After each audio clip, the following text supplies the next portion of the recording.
चलो, तो आज हम फूड के बारे में यहाँ पे डिफ़ाइन करते हैं कि फ़ूड क्या होता है, ठीक है, उसकी क्या क्या इम्पोर्टेंस होती हैं और फूड जो है किस तरीके से हमारे लिए अच्छा हो सकता है, ठीक है।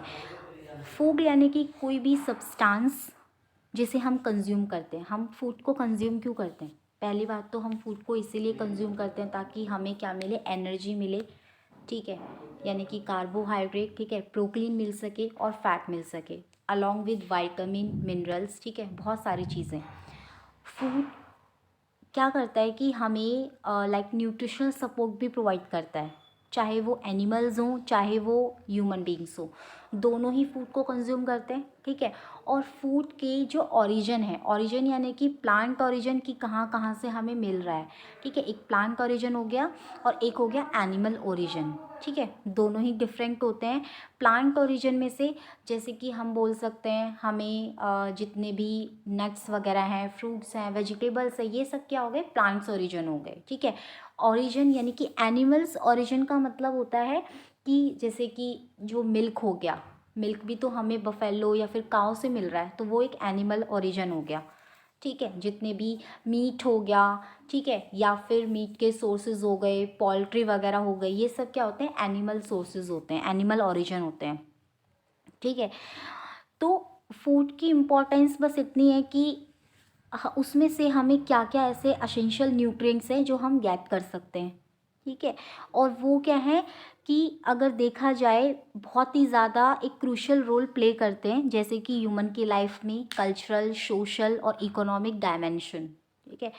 फूड का नाम आते ही यानी कि फूड क्या हो सकता है, हर कंट्री में स्टेट वाइज एक डिफरेंट रोल प्ले करता है, ठीक है। सभी का फूड क्या होता है, डिफरेंट होता है, ठीक है। तो फूड क्या होता है, फूड इज़ नथिंग बट जो हमें एनर्जी दे, ठीक है, हमें जो क्या दे, एक न्यूट्रिशनल सपोर्ट प्रोवाइड करे, ठीक है, नरिशमेंट दे बॉडी को, that is called food. Next is food की क्या इंपॉर्टेंस है एमएससी स्टूडेंट्स के लिए, एमएससी फूड टेक्नोलॉजी स्टूडेंट्स के लिए, उसके लिए क्या इंपॉर्टेंस है। वैसे फूड जो है वो सभी के लिए इंपॉर्टेंस होता है, चाहे वो ह्यूमन बींग है, चाहे वो एनिमल्स हैं, और चाहे वो आपके एमएससी फूड टेक्नोलॉजी स्टूडेंट्स हैं, ठीक है। यहाँ पे हमें पता करना है कि उनकी क्या, जैसे कि फर्स्ट पॉइंट है एनहेंस अंडरस्टैंडिंग, ठीक है। एनहेंस अंडरस्टैंडिंग का मतलब है studying food help students develop a deeper understanding of the fundamental components of various food items, ठीक है। इसमें इंक्लूड हो सकते हैं न्यूट्रिशनल कंटेंट, प्रोसेसिंग मेथड और सेफ्टी स्टैंडर्ड्स, यानी कि इसमें इंक्लूड है जो न्यूट्रिशनल कंटेंट, एक फूड है उसमें कितना न्यूट्रिशनल कंटेंट रहेगा, क्या क्या उनके प्रोसेसिंग मेथड हैं और क्या क्या उनके सेफ्टी स्टैंडर्ड्स हैं, हमें इन सारी चीज़ों का ध्यान रखना पड़ता है, ठीक है। रिसर्च में क्या क्या अपॉर्चुनिटीज़ हैं, रिसर्च में हम अपॉर्चुनिटीज़ यानी कि कोई भी आपका फूड है, यानी कि कोई भी रॉ मटेरियल है उसको भी हम फूड भी बोलेंगे, ठीक है। तो फूड है, हम उसको पहले क्या करेंगे, रिसर्च में उसके अंदर ऐसा क्या करें कि वो फूड है वो हेल्दी बन जाए, उसमें और ऐसी क्या क्रिएटिविटी करें, क्या कुछ ऐसा इनोवेशंस करें कि वो जो फूड है उसके अंदर हम एसेंशियल चीज़ों का लाइक एक एसेंशियल चीज़ों के साथ उसको कनेक्ट करें, ठीक है। उसके बाद आपके क्या क्या करियर प्रोस्पेक्ट्स हो सकते हैं। करियर प्रोस्पेक्ट्स यानी कि इसमें आपका आ सकता है कोई भी प्रोडक्ट डेवलपमेंट करना, ठीक है, कोई भी आपने प्रोडक्ट को डेवलप कर सका तो प्रोडक्ट डेवलप किया, वो भी क्या होता है, इसमें करियर प्रोस्पेक्ट्स है। प्रोडक्ट डेवलप करके आपने उसकी हर तरीके से टेस्टिंग वगैरह लगा करके, टेस्टिंग करवा करके, ठीक है, आपने उस प्रोडक्ट को डेवलप कर दिया, ठीक है, और वो मार्केट में क्या है, मार्केट में क्या है वो चला गया, क्योंकि प्रोडक्ट डेवलपमेंट हम करते इसीलिए हैं, ठीक है। उसकी हम मतलब कि वो कितना हेल्दी है, ठीक है, कितना न्यूट्रिशनल रिच है। उसके बाद है उसकी क्वालिटी एश्योरेंस हम चेक करते हैं, फूड सेफ्टी मैनेजमेंट, तो उसमें कोई हज़ार्ड तो नहीं है, कोई भी ऐसा केमिकल तो नहीं है, कोई भी उसमें फिजिकल डैमेज तो नहीं हुआ है, एंड उसके regulatory components. Nutritional requirements for students of MSc food technology के लिए क्या क्या है। न्यूट्रिशनल रिक्वायरमेंट्स जो होती है वैसे तो सभी के लिए क्या होती है, डिफरेंट हो सकती है। जैसे कि रिक्वायरमेंट्स पूछिए तो मैक्रो न्यूट्रिएंट्स बता सकते हैं, इसमें हम माइक्रो न्यूट्रिएंट्स बता सकते हैं। मैक्रो मीन्स जिसमें आपके सारे के सारे, मैक्रो मतलब होता है लार्ज, ठीक है, तो इसमें आ सकता है आपका कार्बोहाइड्रेट, प्रोटीन्स और फैट, ठीक है, ये सभी आ सकते हैं along with their sources digestion utilisation in food technology. Micro means यानी कि स्मॉल, जिसमें आपका वाइटामिन्स मिनरल्स आ सके और अदर माइक्रो न्यूट्रिएंट्स आ सकें, जो कि क्या रहते हैं, क्रूशियल रहते हैं फॉर स्टूडेंट्स के लिए to ensure the nutritional adequacy and safety of food product they work with.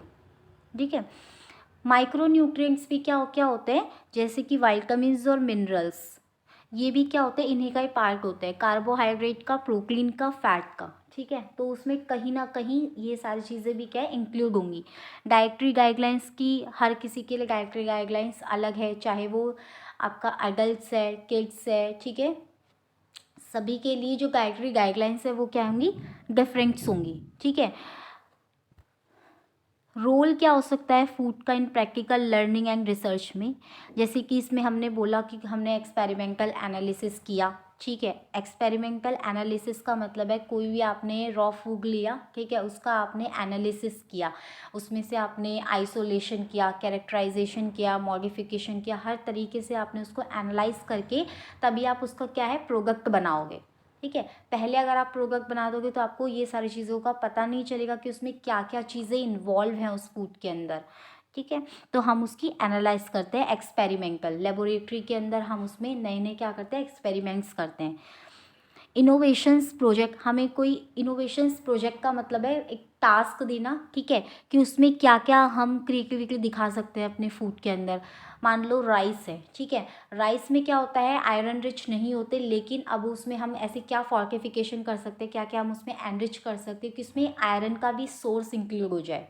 ठीक है, यही होता है आपका इनोवेशन प्रोजेक्ट, कि फूड के अंदर कुछ ऐसा नया करना, एक नई क्रिएटिविटी लेकर आना। ठीक है, जो उसकी न्यूट्रिशनल जो इम्पोर्टेंस है, वो उसकी जो क्वालिटी है वो क्या हो, इंक्रीज़ हो।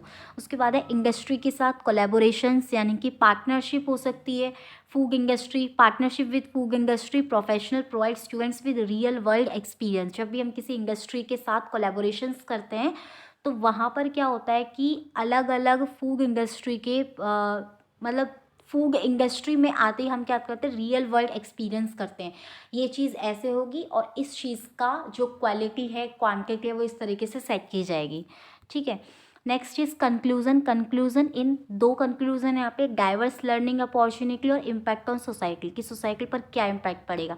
डाइवर्स लर्निंग अपॉर्चुनिटीज़ में जो स्टूडेंट्स होंगे MSc in food technology explore करेंगे wide range of food related subject ranging from raw material, food safety to product development and sensory. जैसे कि हमने कोई भी हमारा रॉ प्रोडक्ट है, हमने उसकी एनालिसिस करी, डिफरेंट डिफरेंट मेथड से हम उसका एनालाइज करेंगे, उसमें क्या क्या चीज़ कितनी है, फिर हम उसे प्रोडक्ट बना करके उसका सेंसरी एवेलुएशन करेंगे, जो कि सेंसरी एवेलुएशन होता है 3 मेथड से, डिफरेंस टेस्ट से, डिफरेंट मेथड से, डिस्क्रिप्टिव मेथड से, या फिर रैंकिंग मेथड से या हिडोनिक स्केल से। 1 to 9 हम उसकी रेटिंग देते हैं कि प्रोडक्ट कितना अच्छा है, इसकी क्वालिटी कितनी अच्छी है, ठीक है, क्या क्या इसमें न्यूट्रिएंट्स ऐड किए गए हैं।